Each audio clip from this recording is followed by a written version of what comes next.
অনেকদিন ধরে মায়ের মন্দিরে পুজো দিতে মন চাইছিল। সেই মতো 31শে ডিসেম্বর, বছরের শেষ দিন, যাতে নতুন বছর নির্বিঘ্নে কাটে, তাই দক্ষিণেশ্বরের উদ্দেশ্যে বেরিয়ে পড়েছিলাম। বাড়ি থেকে বেরোতে একটু বেশি দেরি হয়ে গিয়েছিল। বিকাল 4টে নাগাদ আমি আর কর্তামশাই বেরিয়ে পড়েছিলাম। এইটা আমাদের পাড়া। এই যে দেখুন, তারাতলা ফ্লাইওভার আর বাঁদিকে জোকা মাঝেরহাট মেট্রো। তারাতলা ফ্লাইওভার থেকে নেমেই পড়বে নতুন মাঝেরহাট ব্রিজ। আপাতত এত অব্দি জোকা মেট্রো চালু আছে। এর পরের কাজটা এখনো চলছে, মানে বছর 10-12 ধরে চলছে। এই মেট্রো দেখিয়ে জমির দাম বেড়ে হাজার হাজার ফ্ল্যাট বিক্রিও হয়ে গেল। মেট্রোর কাজ কবে কমপ্লিট হবে কেউ জানে না। এবার আলিপুর চিড়িয়াখানার একটু আগে থেকে ডান দিকে ঘুরে ন্যাশনাল লাইব্রেরি, উত্তীর্ণ এবং ধনধান্য বিল্ডিং এর পাশ থেকে সোজা গিয়ে বাঁদিকে রেসকোর্স আর ডান দিকে ভিক্টোরিয়া মেমোরিয়ালকে ফেলে রেখে ময়দান হয়ে আমরা ফোর্ট উইলিয়ামের সামনে পৌঁছই। দেখুন, এই রাস্তায় কি সুন্দর ঘোড়ার গাড়ি চলছে। যেহেতু 31শে ডিসেম্বর ছিল, তাই গাড়িগুলোকে সুন্দর সাজিয়েছিল আর লোকজনও বেশ চড়ছিল। জানেন, ছোটবেলায় বড়দিনে বা এই শীতের মৌসুমে আমি আমার বাপির সাথে এইখানে ট্রামে করে বেড়াতে আসতাম, আর এখানে এসে এদিক ওদিক ঘুরে কিছু খেয়ে বেলুন কিনে আবার ফিরে যেতাম। সেই দিনগুলো খুব মনে পড়ে গেল। দেখুন, এই এক সমস্যা, কলকাতার ট্রাফিকের কি অবস্থা। হঠাৎ করে যে যেখান থেকে পারছে গাড়ি ঢুকিয়ে দিচ্ছে। এইভাবে গেলে না সত্যিই বিরক্ত লাগে। ফোর্ট উইলিয়াম ক্রস করে রেড রোড ধরে আমরা এসপ্ল্যানেড পৌঁছালাম। এই সেই বিখ্যাত ব্রিটিশদের বানানো এসপ্ল্যানেড ম্যানশন। এটাকে বাঁদিকে রেখে আমরা চৌরঙ্গি ক্রসিং এর দিকে এগিয়ে যাই, আর ওই টিপু সুলতান মসজিদকে ডান দিকে ফেলে সেন্ট্রাল অ্যাভিনিউ হয়ে শ্যামবাজার পৌঁছাই। এইখানটা রাস্তাটাও বেশ চওড়া আর একটু যেন ফাঁকা মনে হলো। শোভাবাজার মেট্রো স্টেশনের ঠিক সামনে রাস্তার মাঝখানে একটা লাল মন্দির রয়েছে। দেখুন, কথিত আছে এই মন্দিরটা নাকি শোভাবাজার রাজবাড়ির উদ্যোগেই তৈরি হয়েছিল, আর এই মন্দির থেকে সুড়ঙ্গ পথে রাজবাড়ির অন্দরমহলে প্রবেশ করা যেত। রাস্তা তৈরির সময় অনেক চেষ্টা করেও ব্রিটিশদের দ্বারা এই মন্দির ভাঙা যায়নি।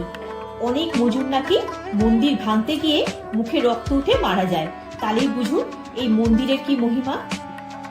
আসলে কি বলুন তো, পুরো কলকাতারই পরতে পরতে রয়েছে নানান ইতিহাস, যা বলে শেষ করা যাবে না। এর কিছুটা পরে সোজা গেলে গিরিশ অ্যাভিনিউর ওপর নাট্যকার গিরিশ ঘোষের বাড়ি গিরিশ ভবন। এই উত্তর কলকাতার উপর দিয়ে গেলে সাবেকি কলকাতাকে খুঁজে পাওয়া যায়। পুরনো দিনের বাড়ি, রাস্তাঘাট যেন কত ইতিহাসের সাক্ষী হয়ে রয়েছে। এবার চিৎপুর ব্রিজ ক্রস করে একটু এগিয়ে আমরা সোজা গিয়ে বিখ্যাত ব্যারাকপুর ট্রাঙ্ক রোডের উপর উঠলাম। যতবারই এই রাস্তা দিয়ে যাই যেন নতুন লাগে। সোজা এগিয়ে গিয়ে ডানলপ ক্রসিং এ পৌঁছাবো, আর রাস্তাটা সোজা চলে যাচ্ছে ব্যারাকপুরের দিকে, কিন্তু আমরা বাদিক ধরে যাব দক্ষিণেশ্বরের উদ্দেশ্যে। এই যে ফ্লাইওভারটা দেখছেন, এর বাদিক দিয়ে চলে যাব। দেখুন, অলরেডি মন্দিরে যাবার ভিড় শুরু হয়ে গেছে। প্রায় 4:45 নাগাদ আমরা পৌঁছালাম।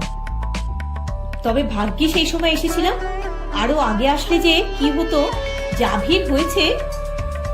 এদিকে কার পার্কিং একেবারে ফুল। অতি কষ্টে একটা জায়গা পেয়ে গাড়িটা রাখতে পেরে শান্তি হলো, নাহলে হয়তো বেরিয়েই চলে আসতে হতো। 1855 খ্রিস্টাব্দে রানী রাসমণি দক্ষিণেশ্বরের কালী মন্দিরের স্থাপনা করেছিলেন। ওই দেখুন, মন্দিরের চূড়াটা দেখা যাচ্ছে। এখানে মা কালী মা ভবতারিণী রূপে পূজিত হন। গঙ্গা নদীর তীরে অবস্থিত এই মন্দির শ্রী শ্রী রামকৃষ্ণ পরমহংস দেবের জন্য বিখ্যাত। একে তো 31 ডিসেম্বর বলে এমনি ভিড় হয়, আর যেহেতু 1 তারিখ কল্পতরু উৎসব, তাই আগের দিন থেকে প্রস্তুতি শুরু হয়ে গেছে, আর তেমনি ভিড়ও হয়েছে।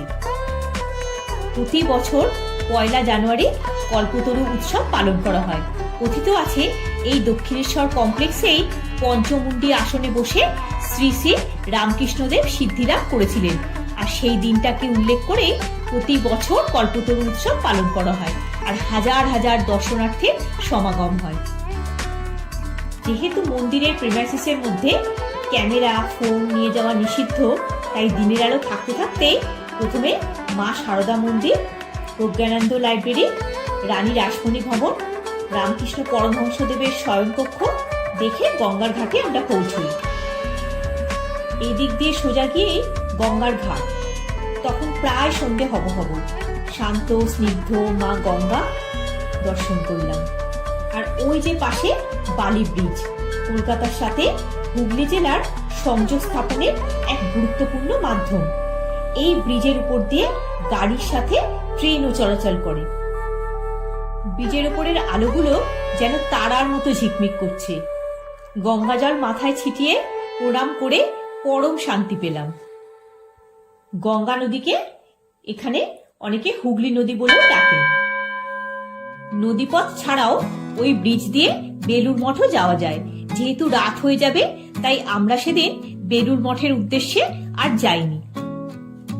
এটা হলো শ্রী শ্রী রামকৃষ্ণদেবের থাকার ঘর। শ্রী শ্রী রামকৃষ্ণদেবের কক্ষের মধ্যেও ক্যামেরা অ্যালাউড নয়, তাই সেখানেও আমরা ছবি তুলতে পারি। ততক্ষণে সন্ধ্যাও ঘনিয়ে এসেছে, আর ঠিক এই সময় চারিদিকের আলোগুলো জ্বলে উঠল, যেন এক নৈসর্গিক পরিবেশের সৃষ্টি হলো। আর ওইগুলো হলো দ্বাদশ শিব মন্দিরের পিছন দিকটা। এক একটা লাইনে 6টা করে মোট 12টা শিব মন্দির রয়েছে, যার মধ্যে আপনাদের শুধু 6টাই দেখাতে পারলাম। মূল মন্দিরের ভিতর দিয়ে এই শিব মন্দির দর্শন করতে হয়। সেখানে যেহেতু ক্যামেরা নিষিদ্ধ, তাই বাইরে থেকে আপনাদের একটু মন্দিরগুলো দেখালাম। আর ডান দিকে দেখুন একটা পার্ক করা আছে, সেখানে এই আশ্রমের সাথে যুক্ত সাধকদের মূর্তি স্থাপন করা আছে। এবার গেলাম দ্বিতীয় ঘাটটাতে। জানেন, আগে এই গেট দিয়ে সরাসরি ঘাট হয়ে মন্দিরে প্রবেশ করা যেত। আমি কতবার গঙ্গা দর্শন করে এই গেট দিয়ে মন্দিরের ভেতর প্রবেশ করেছি, কিন্তু এখন এই গেটটা বন্ধ করে দেওয়া হয়েছে। আগে তো এইভাবে ছিল না, তবে কয়েক বছর ধরে সব নতুন করে তৈরি করা হয়েছে। একই ছাদের তলায় দুপাশে দেখুন সারি দিয়ে দোকান। সামনে যে বিল্ডিংটা দেখছেন ওটা হলো ডালা আর্কেড। এখানে ডালা, প্রসাদ ইত্যাদি পুজো দেবার সমস্ত সামগ্রী পাওয়া যায়। এখানেই পুজো দেওয়ার জন্য সব পেয়ে যাবেন। এই যে স্টল নাম্বার 26, আমরা এখান থেকে ডালা নিয়েছিলাম। কোনটার কি দাম আছে? ওটা 15 টাকা পিস আছে, 600 টাকা কেজি। এটা এটা এটা আছে, নিচেটা আছে, এটা আছে। আচ্ছা, আর এই ডালা ডালা আপনি যেরকম নেবেন, এটা 1000 টাকা আছে, এটা 250 আছে, 200 আছে, 150 আছে, 500 আছে। আর হ্যাঁ, দোকানটাও খুব পরিষ্কার পরিচ্ছন্ন। আমি আবার ওই ব্যাপারটাও একটু দেখি কিনা। যদিও মন্দির সংলগ্ন কাউন্টারে ব্যাগ, জুতো, ক্যামেরা, মোবাইল ফোন রাখার ব্যবস্থা আছে, কিন্তু আমরা এই স্টলে আমাদের মোবাইল ফোন আর জুতো রেখে গিয়েছিলাম। ভদ্রলোকের ব্যবহার অত্যন্ত ভালো। যদি কারোর লাগে, ডেসক্রিপশন বক্সে ফোন নাম্বারটা দিয়ে রাখলাম, যোগাযোগ করতে পারেন। এখান থেকে পুজোর ডালা নিয়ে আমরা মন্দিরে পুজো দিতে চলে গিয়েছিলাম। সেটা তো আর আপনাদের দেখাতে পারলাম না। ভিতরে অনেকক্ষণ লাইন দিলেও খুব ভালোভাবে মা ভবতারিণী পুজো দিতে পেরেছিলাম। এছাড়াও শিব মন্দির, রাধাকৃষ্ণের মন্দির, নাট মন্দির সব দর্শন সেরে বাইরে এসে জুতো, ফোন সব সংগ্রহ করে ওই যে আনন্দম লেখা স্টলটা, সেখানে গেলাম। এটা রানী রাসমণি ফাউন্ডেশনেরই স্টল। ভিড়ের জন্য পাশে আরো একটা অস্থায়ী স্টল করা হয়েছে। এখানে ক্যালেন্ডার, ফটো, মন্দির সংক্রান্ত নানান তথ্য বিষয়ক গ্রন্থ সংগ্রহ করতে পারেন। আমরা প্রতি পিস 75 টাকা মূল্যের মা ভবতারিণীর মূর্তি দেওয়া ল্যামিনেশন করা ক্যালেন্ডার কিনেছি। এই দেখুন ক্যালেন্ডারটা আপনাদের একটু দেখিয়ে দিচ্ছি। ক্যালেন্ডার কিনে বেরিয়ে ওই যে শ্রী শ্রী রামকৃষ্ণ পরমহংসদেবের স্ট্যাচু করা বিল্ডিংটা দেখছেন, ওরই নিচে সুন্দর করে সাজানো একটা ফুড প্লাজা তৈরি করা হয়েছে। গেলাম ফুড প্লাজাতে, কি সুন্দর বাঁধানো ঝকঝকে দেখুন। তার মধ্যেও মানুষজন জলের বোতল, খাবারের প্যাকেট যেখানে সেখানে ফেলে রেখেছে। কি যে এতে লাভ হয় কে জানে। আগে এগুলো অস্থায়ী একচালা দোকান ছিল, এখন সব ভেঙে সুন্দর করে রেস্টুরেন্টের মতো করে দেওয়া হয়েছে। এখানে সব দোকানগুলোই পিওর ভেজ। দক্ষিণেশ্বরে পুজো দিতে গেলে আপনাদের বলবো একটা দিন হেলথের কথা ভুলে গিয়ে এই কচুরি ছোলার ডাল বা কচুরি তরকারি একবার খেয়ে দেখবেন, দারুণ লাগবে। বিশেষ কিছুই দেয়া হয় না, তাও যেন স্বাদে অতুলনীয়। সবকটাতে এত ভিড় দেখে একেবারে শেষের দিকে স্টলটাতে ঢুকলাম। 50 টাকা পার প্লেটে 4টে কচুরি আর রিপিটেডলি ডাল আর তরকারি দেয়া হয়। আমি খেয়েছিলাম কচুরি ছোলার ডাল, আর আমার হাজবেন্ড খেয়েছিল কচুরি আলুর তরকারি, আর সাথে নিয়েছিলাম দই বড়া আর রসগোল্লা আর মিনারেল ওয়াটারের বোতল। সব খাবার মিলিয়ে আমাদের বিল হয়েছিল 200 টাকা, আর বেশ পরিষ্কার পরিচ্ছন্ন ছিল। খাওয়া শেষ করে আমরা স্কাই ওয়াকটায় গিয়েছিলাম।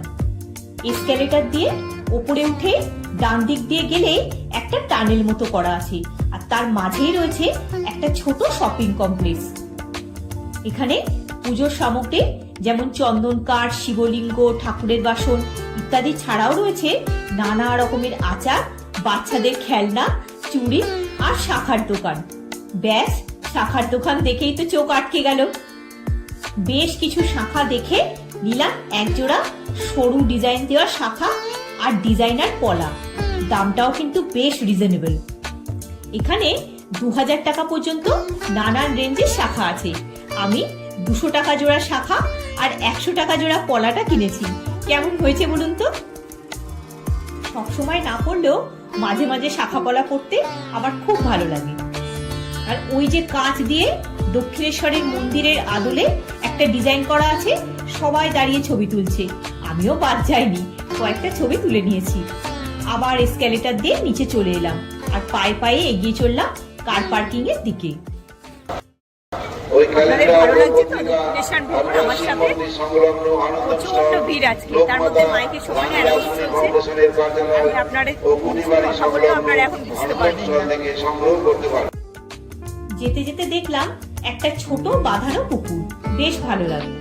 এবার মা ভবতারিণীকে বাইরের থেকে প্রণাম করে বিদায় জানিয়ে ওখান থেকে বেরিয়ে এলাম। ফেরবার সময় যেহেতু হাতে সময় ছিল আর 31st ইভ বলে কথা, তাই একটু ঘুরে বাড়ি ফিরতে ইচ্ছা করছিল।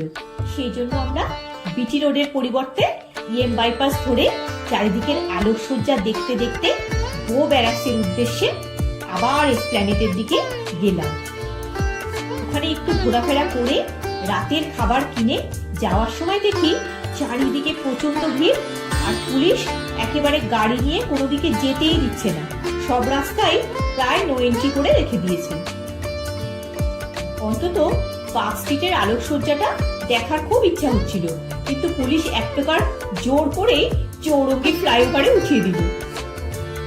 ব্যাস, আর যাওয়া হলো না। রাতও হয়ে গেছিল, তাই বাড়ির উদ্দেশ্যে এগিয়ে চললাম। তবে নিরাশ হয়নি, এখানেও প্রচুর আলো দিয়ে সাজানো ছিল। দেখতে দেখতে বাড়ি ফিরতে ফিরতে পুরনো বছরকে বিদায় জানিয়ে আমরাও এগিয়ে চললাম নতুন বছরের উদ্দেশ্যে।